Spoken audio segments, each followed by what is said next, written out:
Le 8-30 France Info, Jérôme Chapuis, Salia Braclia. Et notre deuxième invité ce matin sur France Info, Philippe Ballard, bonjour. Bonjour à vous deux. Porte-parole du Rassemblement National. Hier, Éric Ciotti s'est fait exclure à l'unanimité du parti Les Républicains. Est-ce que ça veut dire qu'il n'y a plus d'accord entre LR et RN ? Éric Ciotti a été élu par les militants. Je pense que le vrai gaulliste, c'est lui. Et pas, pour reprendre son expression, les chapeaux à plumes. C'est l'expression qu'il a employée pour parler de ces personnes qui sont dans la politique depuis des dizaines d'années et qui ont participé à mettre dans le fossé la France. Mais dans les faits, il est plus président du parti. Oui, enfin. Donc du coup, vous avez l'accord, c'est avec qui ? C'est avec Éric Ciotti ? Non, mais attendez, parce que moi j'ai regardé le sondage Odoxa hier. Vous l'avez sans doute regardé. Ouais. Sondage réalisé auprès des sympathisants LR. Et que disent-ils dans un parti ? Si vous voulez, il y a les dirigeants, il y a les élus, et puis il y a des militants, des cadres locaux, et puis des électeurs et des sympathisants. Et les sympathisants à 50% disaient nous, on est pour cet accord avec le Rassemblement national. Et il y en avait beaucoup moins qui étaient favorables à une alliance avec Renaissance. Donc, je pense que le vrai gaulliste, c'est Éric Ciotti, et c'est lui qui, comme on dit en politique, sent le mieux son mouvement, ses adhérents, Alors restons ses dans électeurs. Les faits, si vous le voulez bien, Philippe Ballard, et pas dans les sondages, parce que c'est de la projection. La Commission nationale d'investiture des LR a investi hier 59 députés sur les 61 sortants hier soir. Donc, concrètement, ils sont où les dizaines de députés prêts à faire campagne avec vous, à porter les couleurs du RN, selon Jordan Bardella ? Oui, mais c'est Jordan Bardella qui était avant-hier, je crois, sur France 2. Il parlait des députés sortants, qui seront réinvestis. Et puis, il y en a d'autres qui sont investis par LR et Éric Ciotti, qui formeront ce bloc national avec, de l'autre côté, Marion Maréchal qui nous rejoint. L'important, c'est l'avenir. C'est pas. J'ai fait le même métier que vous. J'aurais posé exactement les mêmes questions. Donc ça me pose pas de problème. Mais honnêtement, c'est pas forcément ce qui intéresse les Français. Moi, je vais sur le terrain. Ça devait vous agacer quand des politiques faisaient ce type de réponse. Oui, mais ce qui intéresse les gens, moi que je rencontre dans ma circonscription, c'est régler notre problème de pouvoir d'achat, qui soutiendront les députés pour qui ils vont voter. Remettez un peu d'ordre dans la société française. De savoir qui les députés pour lesquels ils vont voter vont soutenir, c'est important. Fatalement, vous aurez la liste parce qu'on a jusqu'à dimanche pour s'inscrire en préfecture. Alors, si vous connaissez bien les questions qu'on va poser, vous imaginez bien que là, je vais vous demander qu'est-ce que vous avez promis à Éric Ciotti ? Parce qu'on apprend ce matin, dans les colonnes de Nice Matin, qu'avant de dealer avec vous, Éric Ciotti a en fait essayé d'obtenir un ministère du côté du camp présidentiel. Écoutez, nous, ce qui nous intéresse... quelle valeur votre accord aujourd'hui ? Ce qui nous intéresse, c'est de regarder l'avenir. Voilà, tout simplement. L'avenir, c'est le 7 juillet. Éviter...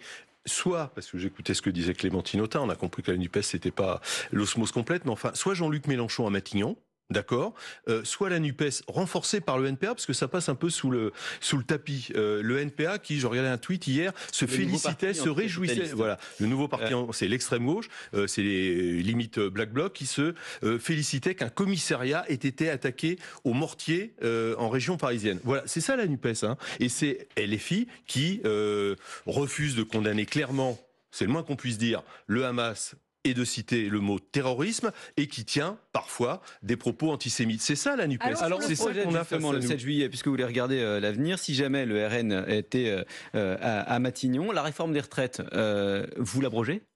Oui, parce qu'elle est injuste. Alors, question suivante. Alors c'est important, parce que Jordan Bardella, il n'a pas été clair cette semaine. Non, alors... On l'abroge parce qu'elle est injuste. Et d'ailleurs, vous avez vu le rapport du corps hier, qui nous dit, de toute façon, cette réforme, elle sert à rien. Donc, a fortiori, si cette réforme n'avait pas été adoptée, ce serait peut-être plus que les 14 milliards que pointe le Conseil d'orientation des retraites. Donc... Alors, comme vous êtes des journalistes avisés, vous aviez lu le programme présidentiel pour les retraites de Marine Le Pen. Pour faire extrêmement simple, si on avait commencé à travailler entre 17 et 20 ans, on pouvait partir à 60 ans. Et effectivement, c'est la moindre des choses. Et si on pour les autres, par hasard, j'ai retrouvé, je relisais juste avant. Alors, exemple concret, je dis bien, c'était le programme présidentiel, 2022. Depuis, la situation dette-déficit, ça a explosé en France. Merci, Monsieur Macron. Par exemple, à 23 ans, on partait pour un taux plein à 64 ans et 6 mois. Je vous laisserai la petite feuille. Donc, on va, je pense, demander, quand Jordan Bardella sera installé à Matignon, un audit des finances publiques. On voit c'est clair, où on va dans le mur avec ce que nous laissera Macron. Donc, en fonction du résultat de l'audit, si je vous écoute et qu'on se réfère au programme de 2022, vous allez aller plus loin que. Là, ce sont des législatives. On ne peut pas présenter le même programme pour une élection présidentielle que pour une élection législative. Déjà parce qu'il y a des considérations à prendre qui touchent à la Constitution, tout simplement, au rôle qu'a toujours à Emmanuel Macron à l'Élysée.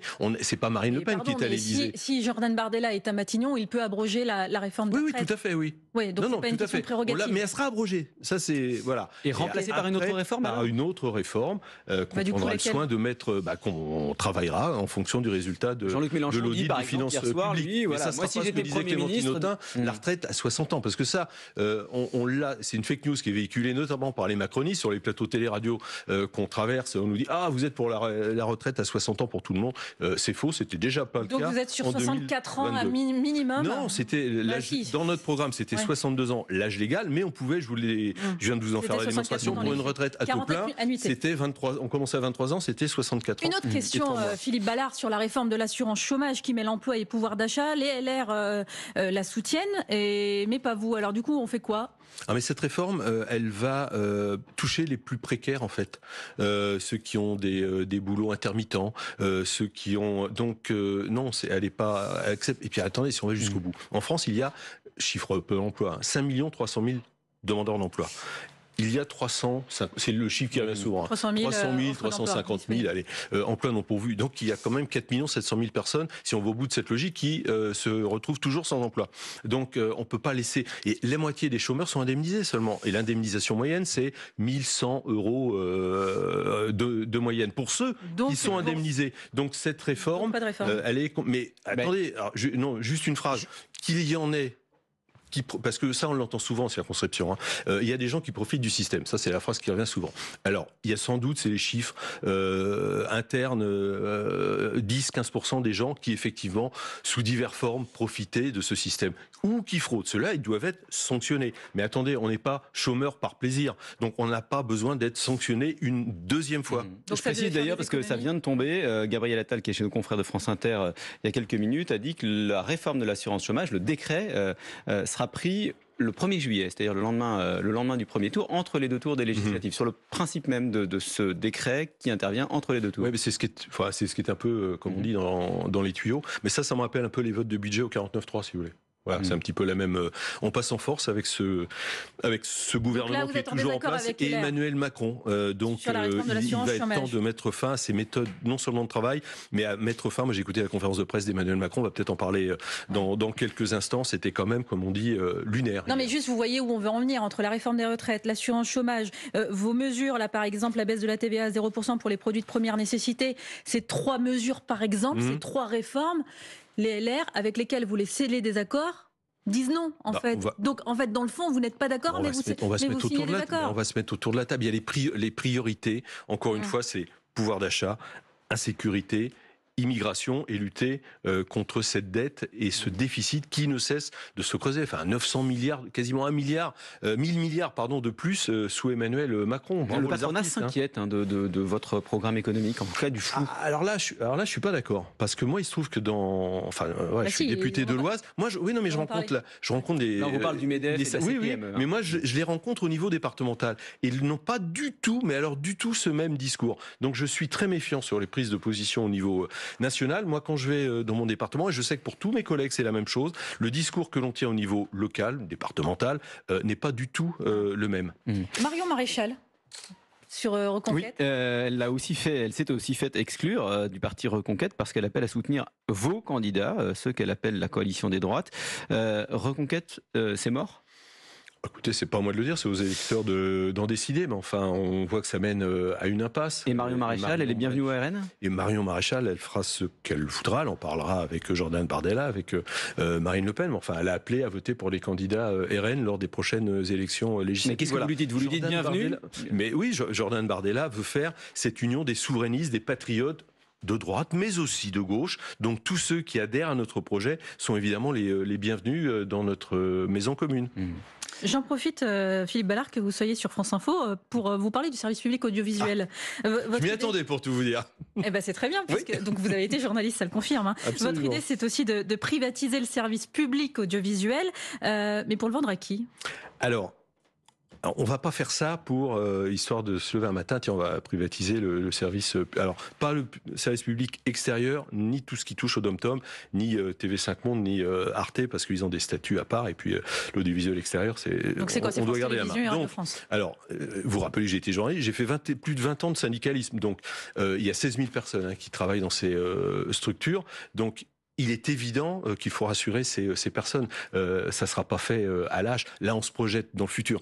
Les modalités techniques, on les verra. On va et le principe vendre même. le principe même. Mais pourquoi on fait ça? Parce que face à vous, mais face au groupe, à TF1, à M6, alors à Canal, c'est peut-être un peu un cas à part parce qu'ils ont une structure de développement spécial. Mais vous avez ce qu'on appelle les GAFAM. Vous avez Netflix, vous avez Amazon. Non, mais il faut les justement, c'est pas Est-ce que par il rapport faut à avoir ça, il faut avoir au moins un grand groupe français capable de rivaliser avec. mais ça fait des ces décennies puissances. qu'il y a, Non, mais attendez, qu'il y a un juste service que les gens public de comprennent, l'audiovisuel en que les France. gens comprennent. Les gars, Netflix par exemple, c'est 20 milliards de dollars consacrés par an à la création. Ils sont en première intention quand vous branchez votre téléviseur maintenant avec les télés connectées.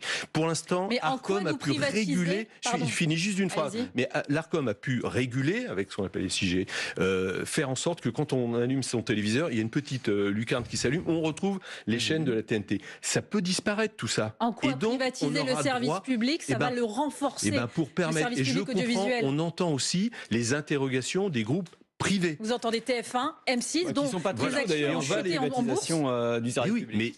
mais rien Le gâteau n'empêcherait publicitaire ces n'est pas groupes, infini. s'ils le voulaient, de racheter tout ou partie de France 2 ou de France 3 pour former un groupe. Parce qu'ils sont pas assez pour gros le faire. aujourd'hui Non, ah bah non. Vous rigolez pas. Les 2 tiers de la pub sont absorbés par les GAFAM. Alors donc, oui, on sait qu'il y a un gros warning sur ces chaînes, sur Donc TF1, vous dites sur à M6, TF1 et M6, etc., achetez un bout du service public. Et puis, il y avait une fusion qui a avorté entre TF1 et M6. Ça aurait été une bonne chose. Et cette fusion aurait pu avoir lieu.